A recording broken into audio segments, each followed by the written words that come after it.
Good afternoon, everybody, and welcome to Psalms in Hebrew and Comparative Translations. This afternoon, we're going to be looking at Psalm 53. This is our first instance. It's a fairly rare phenomenon, but it's not completely unheard of. But this is our first instance of a psalm that is almost word for word repeated from a psalm that we have already looked at in this class. Um, the the Psalm 53 is almost the same as Psalm 14.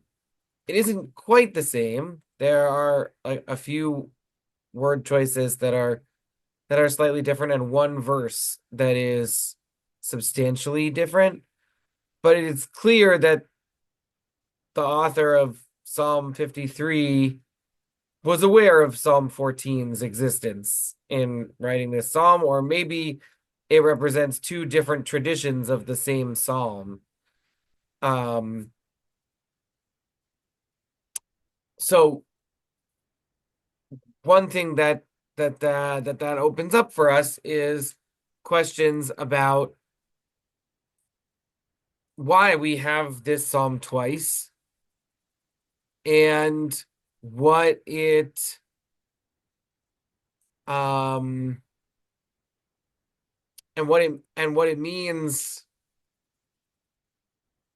What is the significance of the differences, and how does that affect our sense of this psalm? One thing that's also interesting is, how does it affect our read of this psalm based on Psalm 52 versus Psalms 10 to 13? Like the psalms that are around it do have the potential to change how we understand the psalm. When we looked at Psalm 14,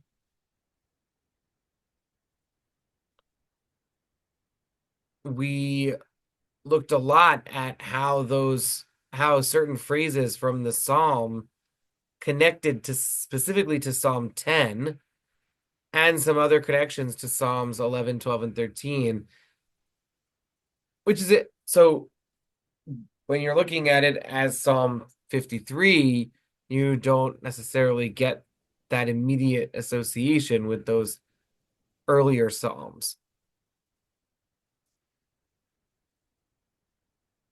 Like Psalm 14, Psalm 53 has zero uses in Jewish liturgy. Um, when we studied Psalm 14, I suggested, without any um, without any basis, just my hunch, I suggested that Psalm 14, that this psalm was so pessimistic that the rabbis didn't want to include it in the liturgy at all. And certainly the same could be said for Psalm 53. So we'll jump in like we usually do. We'll read the Hebrew, and then we'll read some translations, and we'll talk about, is my sense that this psalm is really pessimistic? Is that true? Um, is there hope in the psalm? What is the hope there? And and also, um, how would we use this if we were going to use it in our spiritual lives? All right, Psalm 53. Lamenatzeach al machalat maskil David. Amar naval belibo ein Elohim. Hishchitu v'hit'ivu avel. Ein oseh tov. Elohim Mishamayim hishkif al b'nei adam lir'ot hayesh maskil doresh et Elohim. Kulo sag yachtav ne'elahu ein oseh tov ein gam echad. Halo yadu po'alei aven ochlei ami achlu lechem Elohim lo karau. Sham pachadu pachad lo haya pachad ki Elohim pizer atzmot chonach hevi shota ki Elohim asam. Mi yitain mitzion Yeshuat Yisrael Beshuv Elohim Shavut Amo Yagel Yaakov Yismach Yisrael. All right, the New International Version reads, "The fool says in his heart, there is no God. They are corrupt and their ways are vile. There is no one who does good. God looks down from heaven on all mankind to see if there are any who understand, any who seek God. Everyone has turned away. All have become corrupt. There is no one who does good, not even one. Do all these evildoers know nothing? They devour my people as though eating bread. They never call on God. But there they are, overwhelmed with dread, where there was nothing to dread. God scattered the bones of those who attacked you. You put them to shame, for God despised them. Oh, that salvation for Israel would come out of Zion, and God restores God's people. Let Jacob rejoice, and Israel be glad." Here's the Koren Tehillim. For the chief musician on Machalat, a maskil of David. The fool says in his heart, there is no God. All are corrupt. They do abominable deeds. No one does good. God looks down from heaven on mankind to see if there are any who act wisely, any who seek God. But they are all dross, all rotten to the core. There is no one who does good, not even one. Will the evildoers never learn, who devour my people as men eat bread and never call upon God? There they are, in dire terror. Never was there such a terror, for God has scattered the bones of your attackers. You have put them to shame, for God has rejected them. Oh, that the deliverance of Israel might come from Zion. When God restores the fortune of God's people, Jacob will rejoice, Israel will be glad.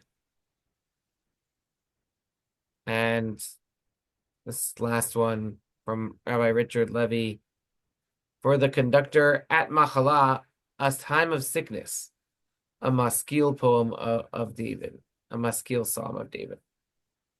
The fool has said in her heart, there is no God. They are destroyers, idolaters. They've committed injustice. No one does good.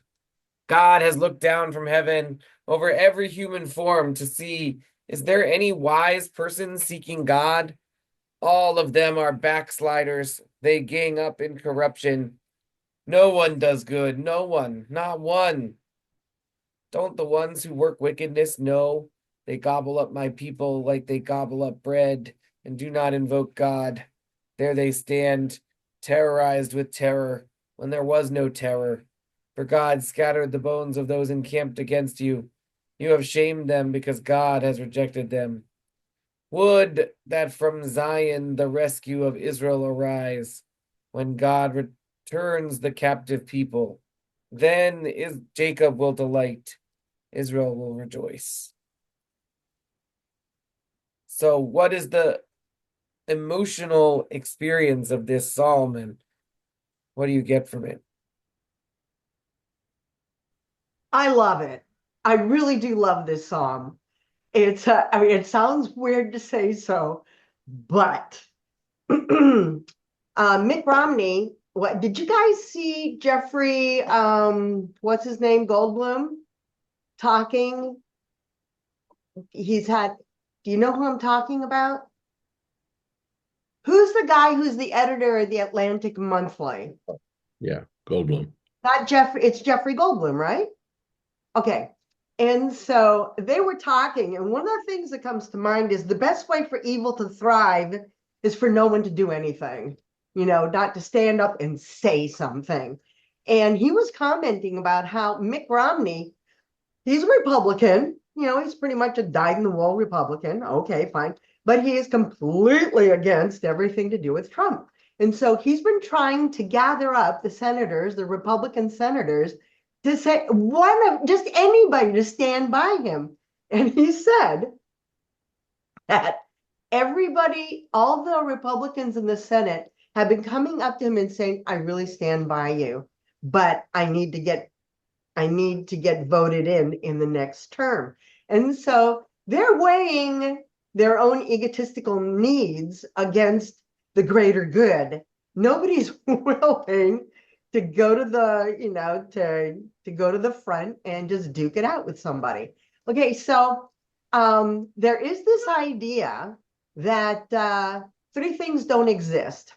And you can all stop me whenever you feel like it. But there's three things that don't exist. They are lies. They are complete and total lies, but we have to believe them in order that the earth keep turning, on its axis. The first one is time. That's a total lie.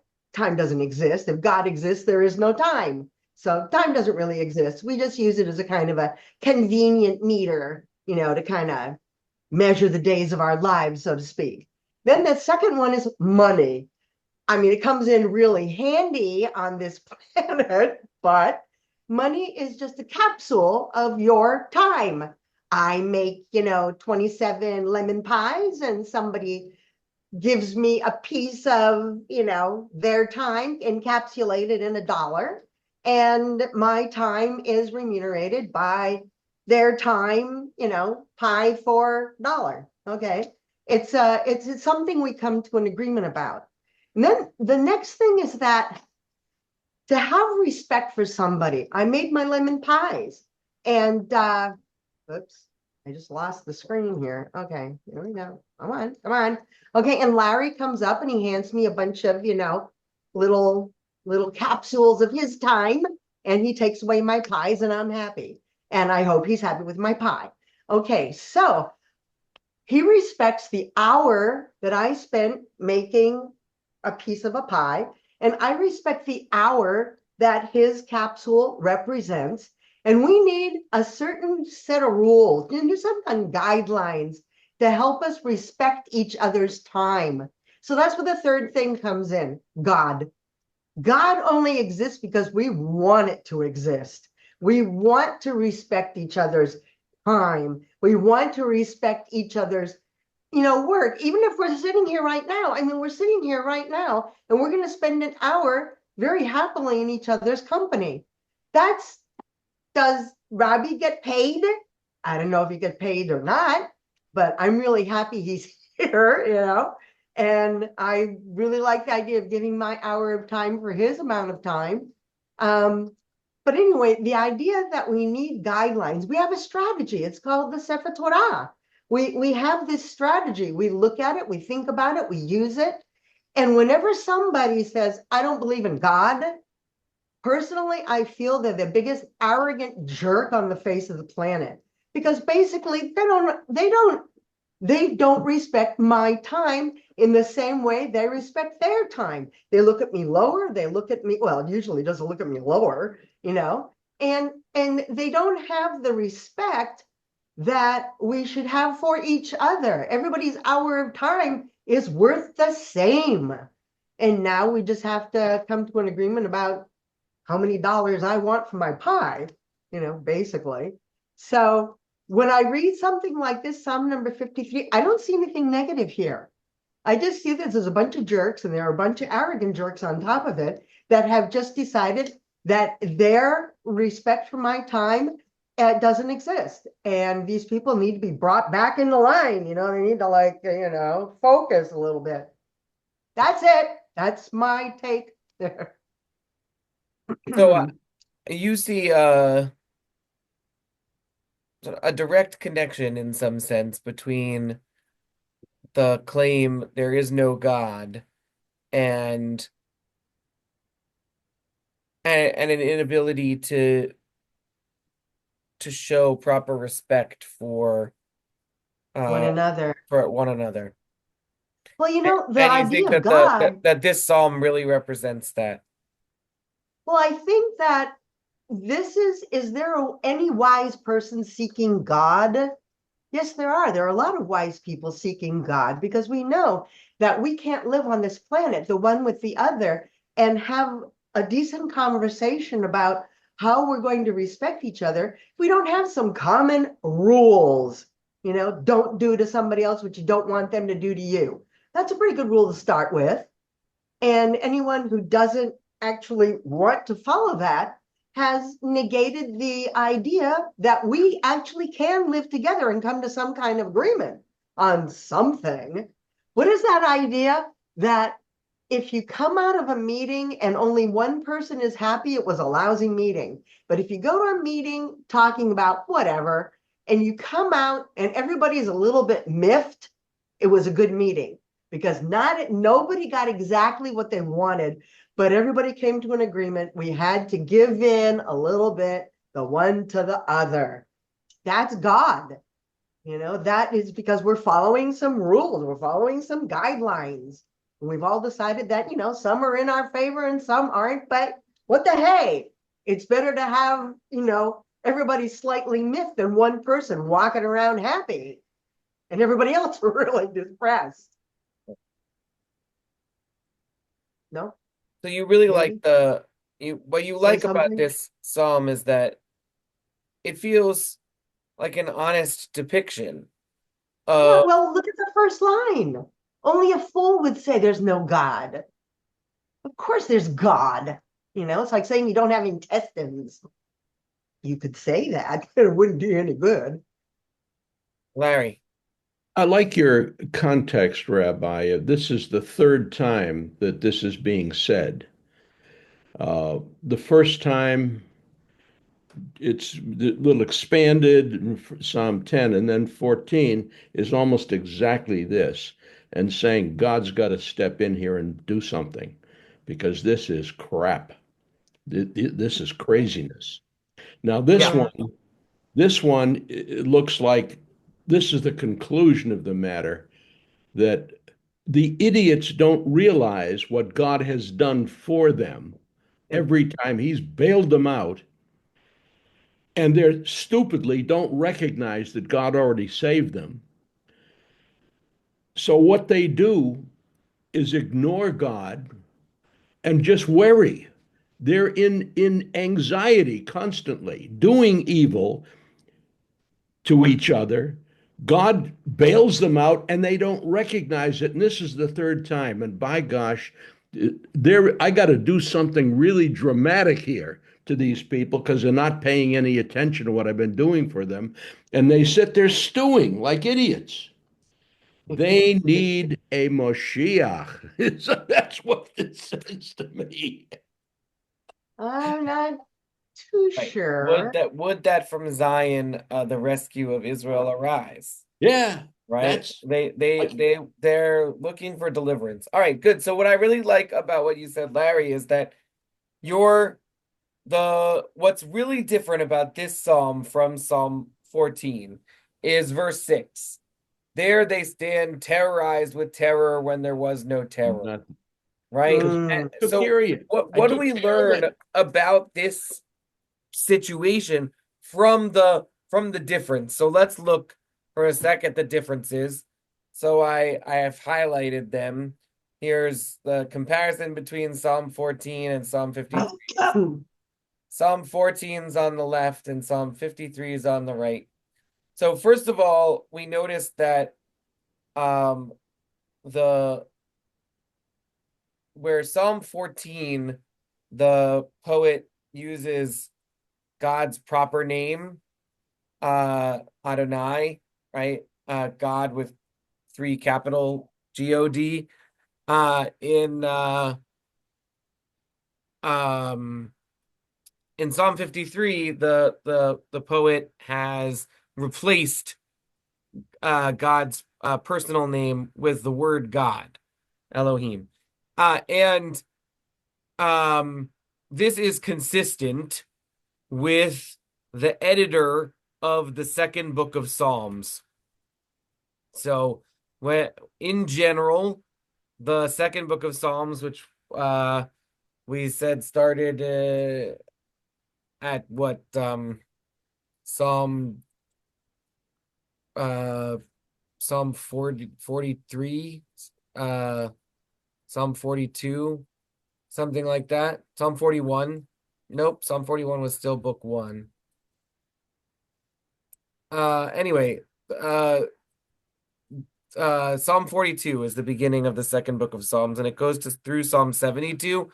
In general, the editor of this section of Psalms prefers to use Elohim as opposed to Adonai, prefers to use the word God as opposed to God's personal name. So that's one difference. And I think it's sort of a significant one in a certain sense. Certainly, our tradition gives an emotional valence to the different names for God. This is a little bit mystical, but I think also sort of related to a close reading of the text. The name of God, Adonai, the Tetragrammaton, refers to God in God's mercy. And the word Elohim, God's name that just means God, that refers to God in judgment. And we actually, the word Elohim itself, which gets translated as God most of the time, it can just mean judges. And it does there are a few select verses in Tanakh where Elohim means judge, as opposed to a divine being, but like a human judge. In this case, the word Elohim is referring to the divine being, God, but God in God's role as judge or as arbiter of justice. Or at least that's one possible reading. So one way to say the difference between Psalm 14 and Psalm 53 is that in Psalm 14, God's mercy is being invoked. And in Psalm 53, God's judgment is being invoked. So another difference that we can see right off the bat is Psalm 14 is for Lamanatseach LeDavid, right? It is a David psalm for the leader. And this Psalm 53 gives us a musical cue on Machalat. Well, we saw one translation that suggested that Machalat means illness, and that this is a psalm for an illness. But most scholars think that Machalat is some kind of musical instrument. And we also see that this is understood as a maskil psalm, which the one right before it was too. And a maskil psalm is not it's understood to be a more intellectual exercise, like the book of Proverbs, for example. It signifies that this psalm sees itself as being a part of wisdom literature, as opposed to seeing itself as being sort of a spiritual poem, right? Which also might reflect why this psalm doesn't get used in Jewish liturgy, similar to last week's psalm, which barely got mentioned in Jewish liturgy, and part of that was because it was a more intellectual exercise and less a prayerful one, right? Some psalms clearly lend themselves to prayer and have a prayerful aspect, and some psalms are trying to present an intellectual argument or are trying to understand the world through the intellect. And so maybe this psalm has that aspect. And then, of course, we've got the verse 6, which really uh which really um takes the psalm in a different direction, right?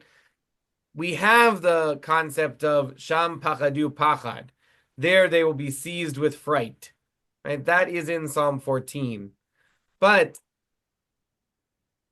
in Psalm 53, we have sham pachadu pachad, but then we have lo haya pachad. Never was there such a fright, or they were they were terrified by the terror that there but there was no terror.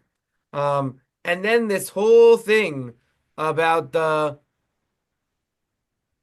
bones of the besiegers all um completely not a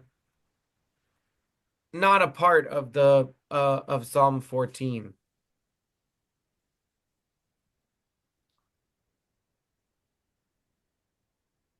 So uh one of our commentators that I regularly look at, Rabbi Dr. Tzvi Hirsch Weinreb, says this: the Malbim, who's a commentator, a medieval commentator, the Malbim asserts that where Psalm 14 was composed by David, Psalm 53 was composed by King Hezekiah. King Hezekiah uh, notably has an illness that he recovers from. So important to that might offer a clue to this issue of machalat, what machalat means. Um, King Hezekiah was the arch enemy. His arch enemy was Sancherib, the king of Assyria, and the people at that time were so struck by the resemblance between their enemy and David that they echoed with but a few variations the psalm composed by David so many centuries earlier. Malbim notes that the opening verse in our psalm does not directly attribute its composition to David. Instead, it instructs the chief musician to use a machalat, a specific instrument, and it uses the term maskil in recognition of David's prophetic insight, which enabled him to foresee that his circumstances would be mirrored again in the experiences of a later generation. The use of the different names for God, Rabbi Weinreb says, the dual forms of the divine name exemplify two different modes of God's interaction with the world. The name Adonai represents God's mercy, God's way of guiding history according to God's plan, independent of human actions. The Lord, Elohim, on the other hand, represents God as judge, the mode by which God guides the world according to the merits of humankind. Psalm 14 uses the name Adonai, who deals with the evil enemy in God's own time, to go back to Alba, right? It doesn't matter what human beings feel or think or what they say. God is going to deal with the wicked in God's own time. But our psalm refers to God as judge. In this mode, God redeems because redemption has been earned by a righteous people whose actions have been judged meritorious.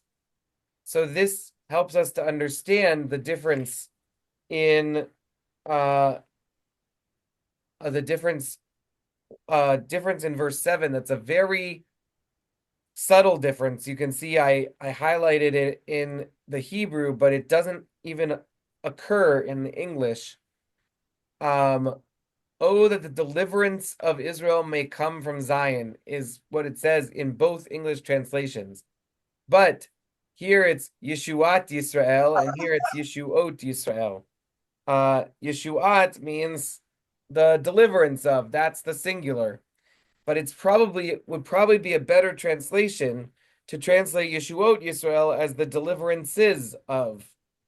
This feels maybe very minor, but Rabbi Weinreb says in Psalm 14, the deliverance is a favor, an unearned gift. It is therefore in the singular, signifying that it is limited, insufficient. In our psalm, however, the divine judge rewards the people with what they have earned and merited, deliverances in the plural.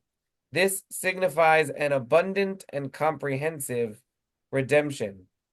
Oh, that the deliverances of Israel might come from Zion. Then Jacob will exult and Israel will rejoice. So I think that there's a nice reading there about the very small differences. And he doesn't go in on the verse 6. We're going to look at that from uh, from Rabbi Richard Levy in just a moment. He doesn't go into the differences in verse 6, but he points out several of these small differences and the way that it can change how we think about the meaning of the psalm. Comment? What? Yeah, Comment. go ahead. Yeah. Alba. The a lot of people who come here from the United States, the I've been here for 36 years, and so popular English has kind of like passed me by. I really don't know what a lot of people are talking about. When Trump was the president the first time, I didn't know he was president for the first 3 years, And then I started getting all these Americans coming here and getting all disturbed over someone I had never heard of, except in the sense of if you lived here, you'd be home by now. That was one of his lines he used for his real estate stuff. But anyway, they would always say to me after COVID, stay safe. And to be quite honest, I have no idea, and I still don't have any idea what they mean by that. When someone, they're so worried about something. I don't know what they're worried about, but they're going on about staying safe. And I don't know what boogeymen are underneath their beds. And I don't feel any need to wander the streets worrying that someone's going to knife me. So that's one of the things that comes up here where what was the line that said you walk around in a there is you fear. They did the number 6. They did there did they sorely fear. There was no fear, for God scattered the bones of your besieger. There's no fear.